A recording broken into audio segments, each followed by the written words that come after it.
চরম দুর্যোগ ধেয়ে আসছে বিশ্ব অর্থনীতিতে, কারণ কৌশলগতভাবে গুরুত্বপূর্ণ জলপথ বাব এল মান্দেব প্রণালীতে চলছে ইয়েমেনি প্রতিরোধ যোদ্ধাদের অবরোধের বদলে অবরোধ। দেশটির ওই সশস্ত্র বাহিনী গত ৩১ জুলাই ঘোষণা করেছে তাদের ওই নীতির আওতায় সৌদি জাহাজের ওপর আরোপিত সামুদ্রিক অবরোধের অংশ হিসেবে জ্বালানি তেলবাহী ৮টি সৌদি ট্যাঙ্কারকে আফ্রিকা উপকূল ঘুরে উত্তমাশা অন্তরীপের দিকে পথ পরিবর্তন করতে বাধ্য করেছে।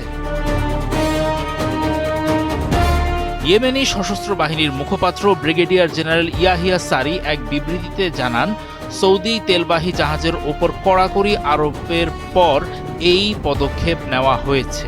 তিনি বলেন, অবরোধের বদলে অবরোধ নীতিকে জোরালো করার অংশ হিসেবে সৌদি শত্রু ভাবাপন্ন তেলবাহী জাহাজের ওপর তাদের সশস্ত্র বাহিনীর সামুদ্রিক নিষেধাজ্ঞা কার্যকরের ফলে ৮টি সৌদি তেলবাহী জাহাজ তাদের পথ পরিবর্তন করে উত্তমাশা অন্তরীপের দিকে যেতে বাধ্য হয়েছে। In the heart of the city rises a destination built for greatness. International Convention City, Bosundhara. Life takes a new course. Yemeni সশস্ত্র বাহিনীর মুখপাত্র আরও যোগ করেন, তারা সৌদি আরবের বিরুদ্ধে এই সামুদ্রিক অবরোধ বজায় রাখবেন। তিনি বলেন, তাদের সক্ষমতার মধ্যে যেখানেই সম্ভব সশস্ত্র বাহিনী সেখানেই জাহাজগুলোর নাগাল পাবে। এই ঘোষণাটি জুলাই মাসে নেওয়া একটি সিদ্ধান্তের ধারাবাহিকতায় এসেছে।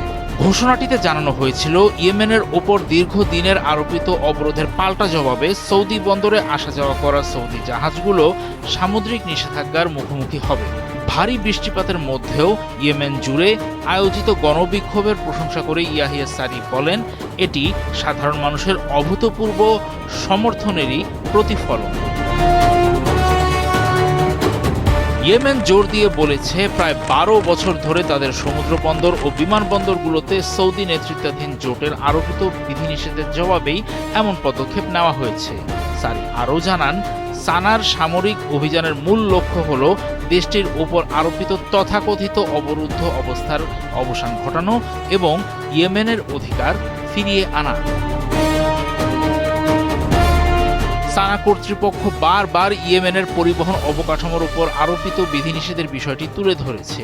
সেসবের মধ্যে সাধারণ বাণিজ্যিক ফ্লাইটের জন্য সানা আন্তর্জাতিক বিমানবন্দর বন্ধ রাখাও অন্তর্ভুক্ত। ২০১৬ সালের আগস্টে আরোপিত বিমানবন্দরটির এই অচলাবস্থা সাধারণ নাগরিকদের বিমান ভ্রমণকে মারাত্মকভাবে সীমিত করেছে। ইয়েমেনি কর্তৃপক্ষ এই বিমানবন্দরটিকে লাখ লাখ মানুষের জন্য একটি গুরুত্বপূর্ণ জীবনরেখা বা লাইফলাইন হিসেবে বর্ণনা করে আসছে।